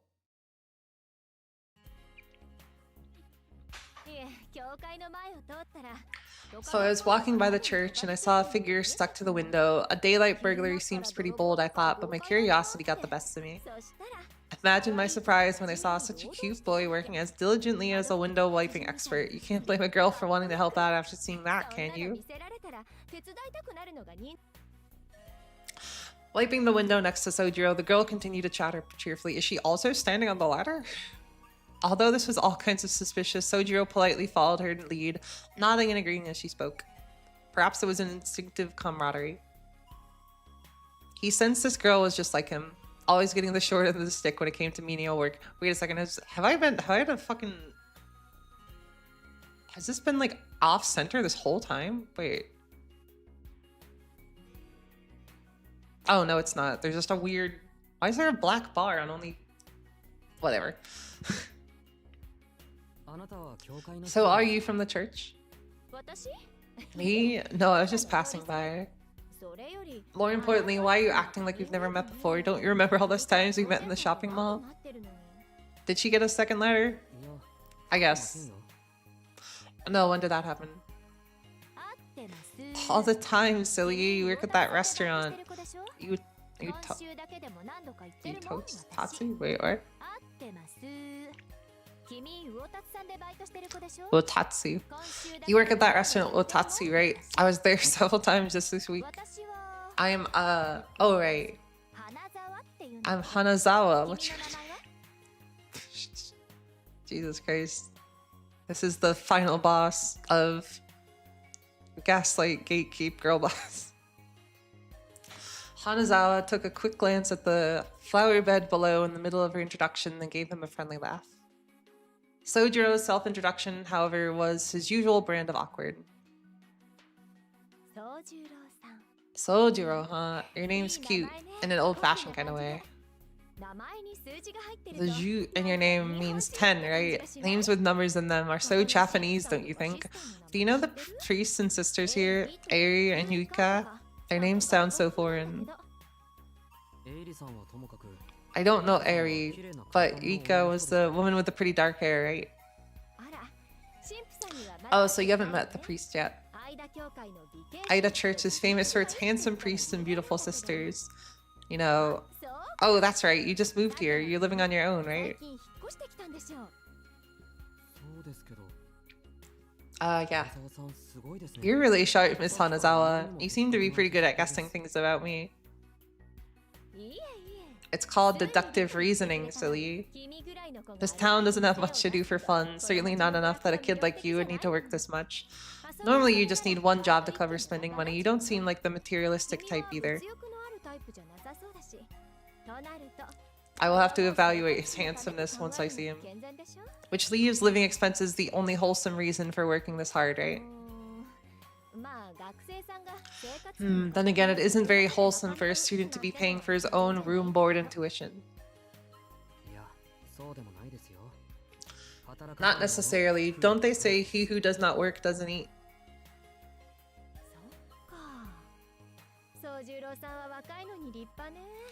Wow, Sojiro, you're pretty mature for your age. When I was a student, I was completely absorbed in work too. So I understand how difficult things must be for you. Oh, you lived by yourself as well, Miss Hanazawa? Yeah, I studied abroad over my parents' objections. I went to the same school as a friend and we roomed together to save money, but food wasn't free, as you know. That said, I'm the kind of person who doesn't mind a bit of elbow grease. Looking back on it now, my time at school and work was a great memory. Oh. Sojiro nodded agreeably. Dignified or not, he could barely hold back the sense of solidarity that was welling up within him. Well, since this might be fate, and I'll probably be seeing more of you at Otatsu, or Otasu, as 12th Night says. I can't promise that I'll be of much help, but I'll do my best impression of a sounding board. Thank you. I appreciate it. Maybe you can help me out right now. What do they actually do here? As Sojiro said here, he pointed at the church. What do you mean? Even Hanazawa was taken back by his question. Unaware of Sojiro's provincial background, combined with her quick-witted nature, Hanazawa seemingly mistook his question for some kind of sophisticated wit. Good question. I guess people treat it as a spiritual sanctuary. Is that the right word for it? No, maybe not sanctuary. More like a shield or a place that plugs leaks in your mind. It's basically a way for people to avoid getting better. Damn. Harsh words. Harsh words.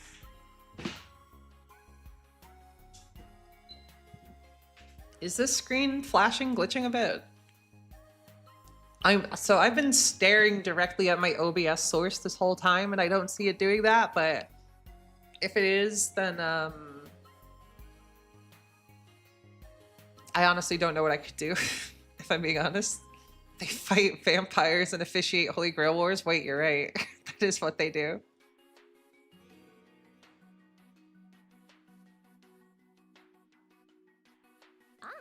Oh, and they give out free bread and wines. Free bread and wine. For free? For free? Sure, I mean, I've heard rich people just donate a bunch of money anyway. Oh yeah, one more thing, and this is the most important wrinkle. Their income isn't taxed. Saving souls is tough work, but it's zero risk, high reward if you got a solid business plan. Is that so? I don't really follow, but are you saying that that is a good place to come when you're in trouble? I wouldn't recommend that. I think it would be better to visit once a month or so, just for a little peace of mind. The rags squeaked as the two carefree souls continued to wipe down the windows. Whistling as they went, they shined up one window, then another, then another. Oh yeah, one more question. What are those woods way over there? Woods? On the mountains, you mean? Well, yeah, but that's really more of a hill than a mountain. Whoa, that's like the first thing that Sojiro's had an opinion on. He's like, I've seen bigger. It's not really a mountain. As someone raised in the countryside, Sojiro's pride would not allow for a mound of dirt to be called a mountain. You think so? Any incline that takes energy to climb is a mountain in my book, but if you say so. Dude, she's so real. It was as if a shadow fell over her till now sunny disposition. She is undoubtedly a beautiful woman with very lovely features. But as Sojiro looked at her in that moment, her smile melted away, and he saw how disturbed she was at his comment. And when it comes down to it, it's definitely a hill. Oh, and what about that thing that looks like a chimney? Sojiro is not one to closely watch people's reaction and fuss over his speech. It looks like a chimney because it's a chimney. The forest is all private property and a huge mansion sits right in the middle of it. None of the locals really know anything about it because they're not allowed in there. People call it the Konji Haunted Mansion. They're constantly on the verge of getting sued by Disney. The locals are all spooked by it, so it's probably best that you keep your distance. For a tiny wooded area, there have been all kinds of freaky stories about that place. Weird accidents, wild dog sightings, you name it. Wild dogs? You get wild dogs here in the city too? Lots of them. There are even some in the empty lot behind the church. The priest here is a bit eccentric, and that one time he gave them some bread and the puppies made the area part of their patrol route.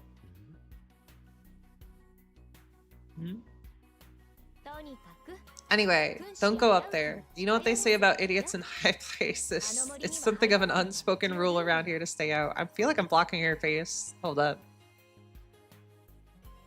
I'm gonna go over here.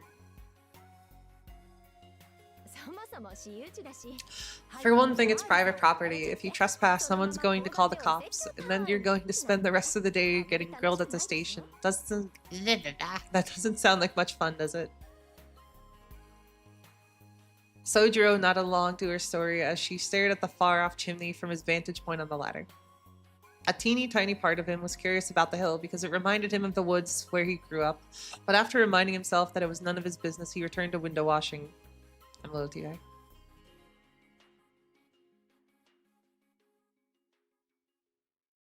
Okay, I'm safe to go back. Thanks to Hanazawa lending a hand, they were able to finish the job without a hitch. Between the two of them, they'd accomplished a simple but very time-consuming task. Nice work. I hardly recognize these windows considering how filthy they were before. Why don't we head off to a cafe somewhere and get something to drink? I'll treat you as a reward for all your... Miss Hanazawa, you were in the middle of saying some? Oh, sorry. I just remembered some urgent business I need to attend to. Catch you later. Ciao. By the time Sojiro, who had started putting away the ladder, turned around, he was only able to catch a glimpse of the girl's figure dashing toward the street at lightning speed. It was just before 3 o'clock. More than 3 hours had passed since Hanazawa offered to help. Hanazawa. Sojiro watched the girl with many strange faces disappear. For someone who seemed to have been on an aimless walk, Hanazawa had spent a good deal of time with him. Maybe helping Sojiro out reminded her of something she needed to do. Shizuki, are you out here? The student council president popped her head out from the corner of the church. Don't mind me. You do your thing. The sight of Sojiro putting away a ladder taller than themselves seemed to have provoked an emotional response in Aoko. Then in an instant, she rolled up her sleeves and began to approach him. This surprised him more than Aoko's sudden appearance.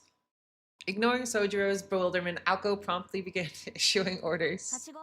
Put the ladder on its side. I'll hold the bottom so you take the top. She did all of this so matter-of-factly that Sojiro began lowering the ladder before he even had a chance to insist that he could do it by himself.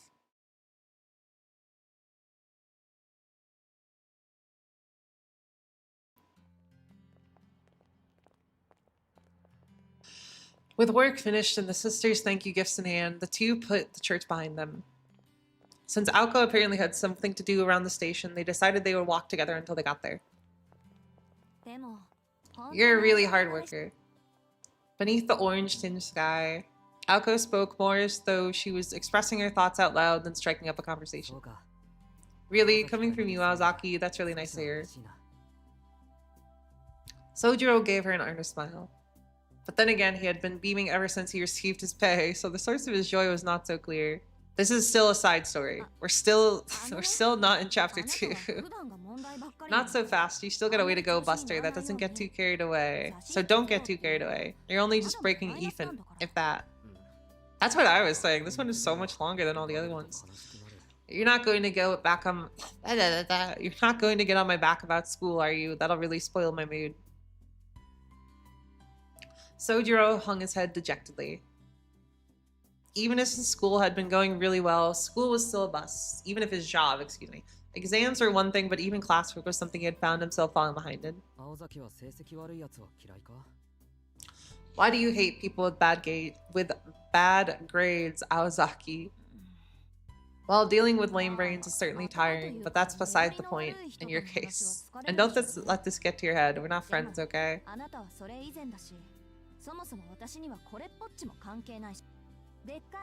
It's the teacher's job to figure out how to help students overcome handicaps, and it's your job to follow through on that help. Having a job is fine with me, but make sure you study properly when you get home. True. She's so right. You can count on me. Everyone at the school is good people. Fine, if you say so. Wait, did you say everyone is good people? Aoko cocked her head to one side, unsure how this exchange had resulted in that response. She decided to interpret it as Sojiro simply expressing his gratitude in his own peculiar way. Oh, one more thing. I need to know what other kinds of jobs you're working, in case it comes up. If you're asking where I work at a lot of places in the shopping district. The fish shop, the flower shop, and so on. Oh, but yesterday I went over to the next town. I worked a shift at the amusement park. Oh my god. Aoko Pog. Aoko Pog is real. Look at that. Whoa. Amazing. Since the only school authorized locations were in the Misaki shopping district, his response was much as she expected. That is, except for the decidedly unexpected last part. When you say amusement park, you don't mean the one in Yashirogi, do you? That's the one. I disassembled and moved unused signs and curios and stuff. It was exhausting. That's so... Yeah, I can imagine it took a lot out of you. This left Aoko rather impressed. Transporting unused amusement park machinery was not a job that students did willingly in their free time. I'm a bit jealous. I've never been to Kitsyland, even though it's so close to here. Aoko looked up in the direction of the neighboring town. From here, you could just barely make out the Ferris wheel. Oh my god, Ferris mentions. Someone tag Ferris. Ferris isn't here today, but we gotta let them know Ferris wheel showed up again. The round steel frame of the wheel, illuminated by the sunset as it was reminiscent of an old gravestone. Wow, that's a serious face. That's a shame. Is it because you're short on cash? Aoko had to stifle her laugh. She knew it would be rude to Sojiro to burst out laughing, but the remark tickled her funny bone. No, it's not like that. It's simple really. Even back when it first opened, it was always packed with people, and I just never had the time to go. If it were a problem that could be solved with money, I could go right now. Aoko showed Sojiro the envelope that contained the pay from the church. There was nothing sinister about her remark and gesture, but the fact that she did not jump at the chance to go made Sojiro sad. それなら Then why don't we go sometime? Whoa, wait, Riz? ありがとう Thanks, け but ど no そ can れは do. ねあんたのことだから You 気づいて probably な didn't いと catch 思う on けど because you're who you are, but the place went out of business. 肺炎になってか I ら think it's もう been about 2二度 years 経つん since じゃ the ない park closed down. なんと Hello, Pillow. What? It was no wonder that there were no customers all the time he was there. Exasperated as she was at Sojiro, the student council president seemed to be enjoying herself. At this point, she would be yelling things at Sojiro like, I can't believe you didn't know that, but this evening, this one and only evening, she found it charming.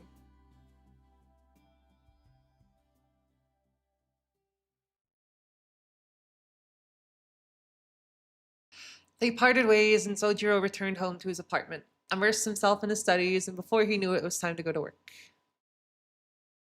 The major cultural difference, though certainly not the only point of difference, between city and country was the use of time. It did not matter what part of the city he was in, time flowed far too quickly here. Failing to squeeze even a drop of knowledge from his textbooks, he put them away for the day before heading into town.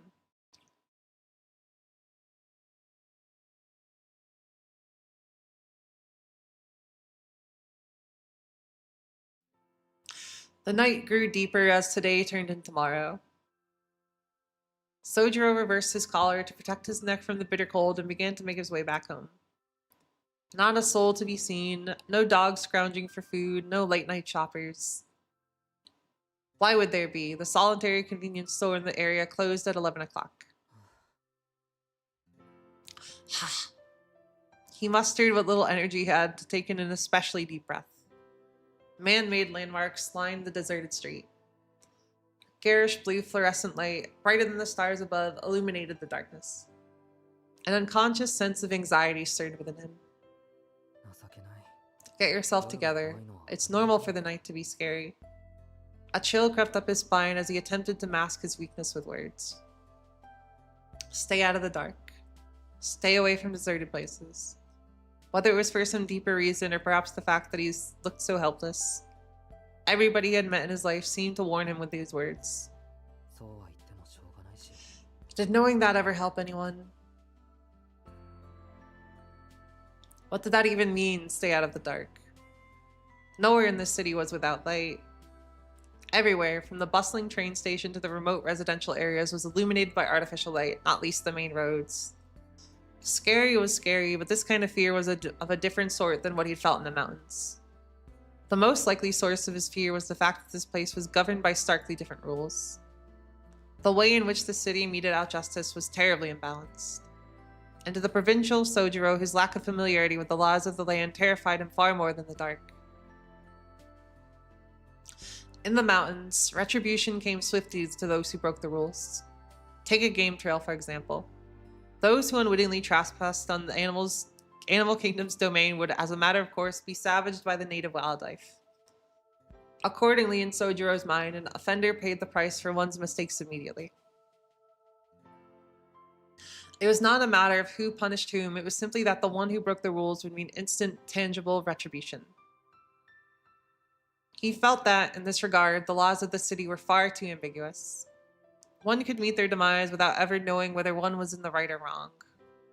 けど基本的には変わらないんだよな多分 Though I guess it's probably not that different when it comes down to it.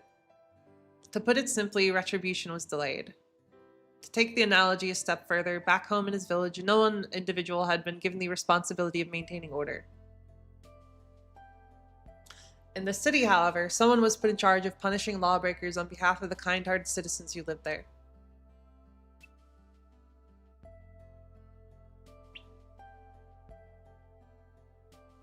While crime and punishment in the mountain were synonymous, in the city the two were separated, and an unrelated person brought judgment after the crime had been committed. Entering places that must not be entered, seeing things that must not be seen, breaking a law had consequences, someone who came to exact justice for the law that was broken. The result of all this was that the safest way to survive the city was not to stick your nose in the affair of others. When the people who cared about Sojiro told him to stay away, they probably meant if you don't, nobody will be able to help you. といけ Oh crap. 近道です I almost took another shortcut. No matter how much of a nuisance these obstacles were, one could not just climb over and over a neighbor's fence, even one's apartment was just on the other side. If the people inside happened to be awake and call the police, nobody would lift a hand to help him.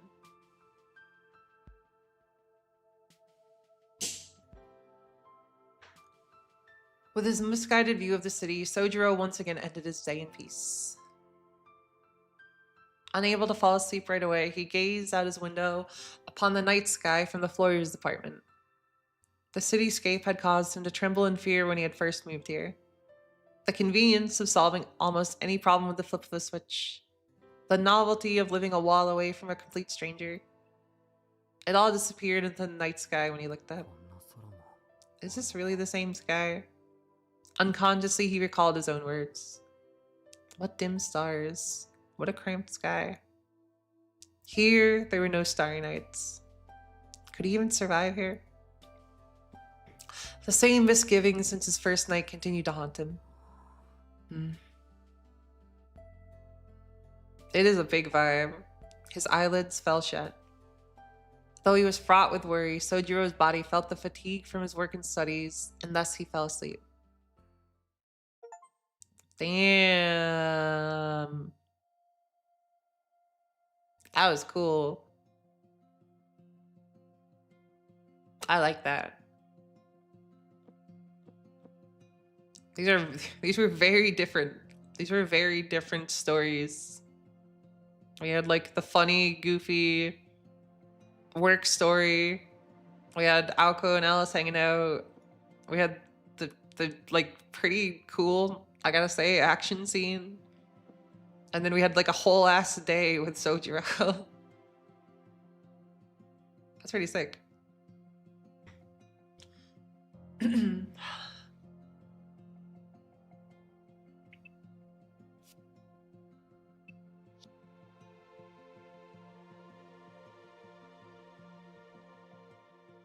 Honestly, I feel like just for the sake of cleanness, maybe we just stop here. Yeah, that's what I was gonna say. I don't know if we start chapter 2 now because we would not get very far into it. So maybe we just stop here. And then we can pick up next time with chapter 2 for real. I think that might be the way to do it. Also, I'm hungry. So I wouldn't mind going to get some food. Because otherwise we're gonna get like literally the beginning of chapter 2 and then probably need to stop. I didn't expect the 1.5 to be that long. That was like as long as a normal chapter. But that was really cool. Yeah, it is a very cute note to end on, yeah. Honestly, I don't know. I'm kind of thinking after that whole thing from Sojiro, that makes me want to go into the countryside and stare at the night sky. That is a vibe. That is something that I haven't done in such a long time. Hey, I'm glad you enjoyed it, Shade. But yeah, thank you all for joining. It was nice. I like just sitting and reading. Will this be the shortest stream? I think this is the shortest stream. I think we are only going to be just over 2 hours. I honestly don't know when we're going to do the next one of these because I think that the Fate Extra streams are going to start again next week. Don't hold me on that. I have to make sure. But I'll definitely find a time to do this. It might not be on Saturday. It might be on a different day, but I definitely want to keep doing these because this has been very fun. So I hope that you all enjoy the rest of your week and the rest of your weekend. Oh, thank you. And I will see you all on Tuesday. More Dubai. Yay. We're all excited to go back to Dubai. Have a good one, everybody. See you.